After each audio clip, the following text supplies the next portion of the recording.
दूसरी तरफ जो अमेरिकी इंतज़ामिया की तरफ से मज़ीद ड्यूटीज़ आयद की जा रही हैं फार्मास्यूटिकल प्रोडक्ट्स और इसके अलावा श्रिम्प टैरिफ एक्ट आ गया है, इससे किस हद तक हिट हो सकती है? बहुत बड़ी हिट है, मगर थोड़ी सी कन्फ्यूजन भी हुई है। एक तरफ हमें ये कहा जा रहा है कि बाकी सारी चीज़ें अपनी जगह पे, तो ये बहुत बड़ी हिट है श्रिम्प्स की और फार्मास्यूटिकल्स।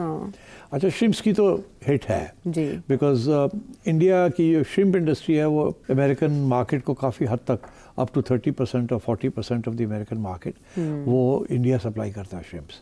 सो उसमें तो जान है। बाकी जहाँ तक फार्मास्यूटिकल्स का है, ऊपर से तो ऐसे लगता है कि India is supplying again 30 to 40% of the American market for pharmaceuticals, मगर उसमें एक छोटी और वो हिट होगी, ठीक है। अच्छा। अगर उसके ऊपर टैरिफ्स लग गए तो हिट होगी, तो इसका मतलब बहुत बड़ी हिट हो सकती है। पहले उन्होंने बाकी चीज़ों के ऊपर हिट मारी है, अब फार्मास्यूटिकल्स और श्रिम्प्स के ऊपर भी हिट मार गई, तो इंडिया के जो एक्सपोर्ट्स हैं टू द यूनाइटेड स्टेट्स वो तो आधे हो जाएंगे अगर ये सारी चीज़ें हुई तो। मगर मैं समझता हूँ ये फार्मास्यूटिकल्स के ऊपर थोड़ी सी कन्फ्यूजन ये है कि इंडिया ज़्यादातर जेनेरिक फार्मास्यूटिकल्स बनाता है, मेडिसिन करता है, ब्रांड नेम्स वहाँ इतने नहीं हैं।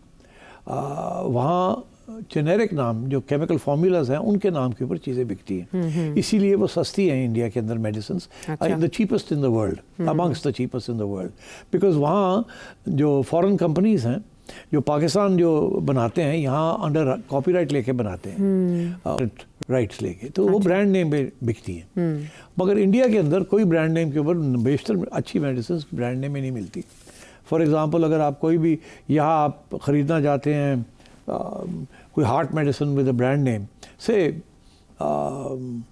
तो वो इंडिया में उस ब्रांड नेम में नहीं मिलेगी, उसका जो अंदर केमिकल है उसके नाम पे मिलेगी। right. तो ब्रांड नेम के ऊपर जो पैसे बनते हैं मल्टीनेशनल्स के वो इंडिया के अंदर नहीं बनाने देते। That is why Indian medicine cheap. अभी क्लियर नहीं है कि ये जो टैरिफ लग रहा है ये ब्रांड नेम्स के ऊपर लग रहा है या जेनेरिक मेडिसिन के ऊपर भी लगेगा। अगर तो ये सिर्फ ब्रांड नेम्स के ऊपर है तो फिर तो India will not be too affected, क्योंकि इंडिया ज़्यादातर जेनेरिक नेम्स के ऊपर करता है।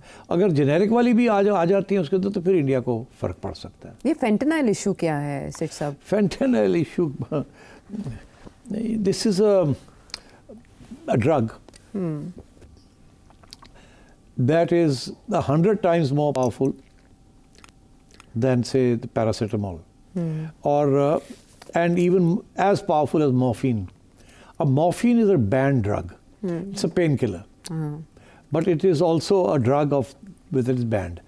तो फेंटेनल जो है उसकी बड़ी कैजुअलिटीज़ हुई हैं। पहले ये ऑफ द शेल्फ मिल जाता था, अच्छा, in the form of various other brand name tablets, कि उसके अंदर वो भी है और फेंटेनल भी है, बट एक्चुअली वो करप्ट होना शुरू हो गया था। फेंटेनल ज़्यादा एडिशंस हो रही थी और जेन जी वाले लोग इसको ले रहे थे, ज़्यादा कर रहे थे। 70,000 के करीब एक रिपोर्ट के मुताबिक। तो मतलब है कि so it became a drug. That is when attention इसके ऊपर आया कि यार ये क्या है, ये तो मॉर्फिन से भी ज़्यादा ख़तरनाक चीज़ है और इसको लिया जा रहा है एज अ ड्रग, हेलुसिनेटरी ड्रग और एज अ पेन किलर और तो इसलिए इसके ऊपर इतना इशू बन गया है। और इसमें भी ये फॉल्स ये मतलब है कि गलत फॉर्मूले लगा के ऊपर कुछ लिखा होता है, अंदर फेंटेनल होती है। ये कनाडा से भी स्मगल हो रही थी, मेक्सिको से भी हो रही है और जगह से भी आ रहा है, इंडिया से भी कहा जा रहा है कुछ ताजरों पे बाकायदा। इसलिए this has been a big thing with the American administration. तो बहुत सी ऐसी चीज़ें, बहुत से ऐसे मेडिसिन के ऊपर बड़ी टफ लाइंस हैं in America and in Europe. और ये जो नए टैरिफ्स लग रहे हैं इनका निफाज 1 अक्टूबर से होने जा रहा है। अगरचे जयशंकर साहब साइडलाइंस पे UNGA सेशन के साइडलाइंस पे मुलाकातें कर रहे हैं, मार्को रूबियो से उनके साथ उनकी मुलाकात हुई, और इसके अलावा जो डेजिग्नेटेड एम्बेसडर टू इंडिया हैं सरगेई गोर, उनसे भी वो मिले हैं, लेकिन इंडिया की मुश्किलें आसान होती दिखाई नहीं दे रही, जिसका अंदाज़ा इन खबरों से आप लगा सकते हैं। अभी मुश्किलात बढ़ रही हैं, कम नहीं हो रही। कुछ लोग ये कह रहे हैं कि ये जान के डोनाल्ड ट्रंप कर रहा है, एक तरफ इंडिया के ऊपर प्रेशर डाल रहा है, दूसरी तरफ पाकिस्तान को मॉलिकॉडल कर रहा है, जफ्फियाँ डाल रहा है और स्पेशल ट्रीटमेंट दे रहा है ताकि इंडिया को ये ऊपर प्रेशर पड़े कि तुम्हारे दुश्मन के साथ मैं बैठा हुआ हूँ तो तुम सीधे हो जाओ, नहीं तो इसमें और जाऊँगा इधर। हाँ ठीक है, लेकिन उसके रद्द-ए-अमल में भारत की तरफ से हमने कोई ऐसा रिस्पॉन्स नहीं देखा, बल्कि वो सिर्फ जवाब में ये कहते हैं कि अभी हम जायज़ा ले रहे हैं। फिर वही लंबी फहरिस्त और इसमें वक्त की कमी के बायस हम इंतखाब कर रहे हैं कराची से शहरियार कांजू का। ये बताएं, अभी रिसेंटली पाकिस्तान अमेरिका के टाइज इम्प्रूव हुए हैं, इज़ इट पॉसिबल कि पाकिस्तान अमेरिका से कोई एग्जाम्पशन ले on the Iran Pakistan gas pipeline? देखिए, दिल तो करता है हमें एग्जाम्पशन मिल जाए, और स्पेशली क्योंकि ईरान ने हमारे ऊपर अब केस कर दिया है, कि आप अपने एग्रीमेंट को पूरा करें, नहीं तो विल सू यू। अच्छा, अब सिचुएशन ये है कि अमेरिका तो इंडिया के ऊपर प्रेशर डाल रहा है कि आप जो ईरान से ऑयल ले रहे हैं वो भी बंद करें, और चाबार कोर जो पोर्ट है उसके ऊपर भी प्रेशर डाल रहे हैं कि वो अब मत उसको इस्तेमाल करें और उसको नहीं हम करने देंगे। तो एक तरफ तो इंडिया के तल्लुकात ईरान के साथ टेंस होते जो हो रहे हैं बिकॉज ऑफ अमेरिका, दूसरी तरफ America is putting a lot of pressure on India. इस सूरत हाल में आपके लिए वो ये ऑयल पाइपलाइन ईरान से आने दे, ये तो मुमकिन ही नहीं है अलबत्ता। और आप अगर इस वक्त ये बात करेंगे भी तो आपको स्नब किया जाएगा, आपको पूरा लेक्चर मिलेगा कि कमाल है, हम तो ये कर रहे हैं और आप ये माली पैदा नहीं होता। बट आई थिंक ये इंटरेस्टिंग कि आपने ये सवाल किया है। मेरा ख्याल है कि पाकिस्तान को, अब मैं थोड़ी सी अपनी एडवाइस दे देता हूँ कि ये इशू को रेज़ करना चाहिए। आगे से आपको स्नब होगा, मगर दैट इज़ द टाइम कि आपको ये कहना चाहिए कि ओके, हमें समझ आ रही है कि आप इस वक्त ये नहीं इजाज़त दे सकते, मगर हम आपके साथ खड़े हैं on all the other issues. We are even nominating you for the Nobel Prize. हम ये कर रहे हैं आपके लिए, हम ये कर रहे हैं, हम ये कर रहे हैं। आपके कहने के ऊपर हमने, बहरहाल मैं और नहीं कुछ कहता।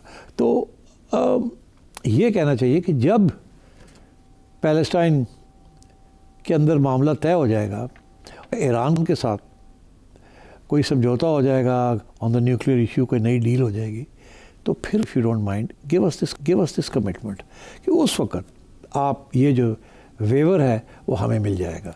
जैसे पहले आपने इंडिया को ये वेवर दिया हुआ था, India could import oil from Iran, जैसे China was importing oil from Iran. अब आपने हमारे ऊपर रोक दिया, मगर इंडिया को आपने नहीं रोका था। तो क्या पॉसिबल है कि we have now supported you in everything and we will continue to support you. तो when the time is ripe, तो उस वक्त can you then allow us to build this pipeline because it is critical for us. I think now is the time to extract a commitment from America for when this waiver can be given, rather than leaving this issue as it is.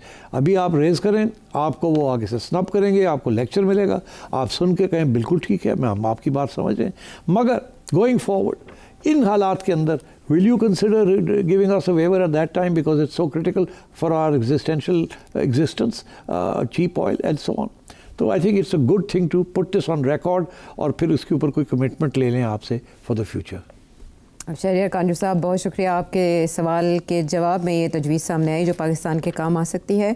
इसके अलावा रिजवान फैसलाबाद से, शौकत नज़ीर अमरीका से, शाहिद रशीद इस्लामाबाद से, नदीम हुंजाई हुंजा से, उसामा रावलपिंडी से, इशफाक भुट्टा मुल्तान से, Aamir New York से, राजा खिजर कतर से, अहमर स्पेन से और शर इकबाल लाहौर से। अक्सरियत सवाल ऐसे हैं जो सऊदीया पाकिस्तान पैक्ट के बारे में जानना चाहते हैं कि इकोनॉमी पे पाकिस्तान की क्या असरात होंगे। इसके तो जाहिर है वक्त की कमी के बायस हम जवाब कल कर लेंगे, लेकिन ये सब हाँ, कल और कुछ ना करना, सारे सवाल और भी बहुत से सवाल हैं।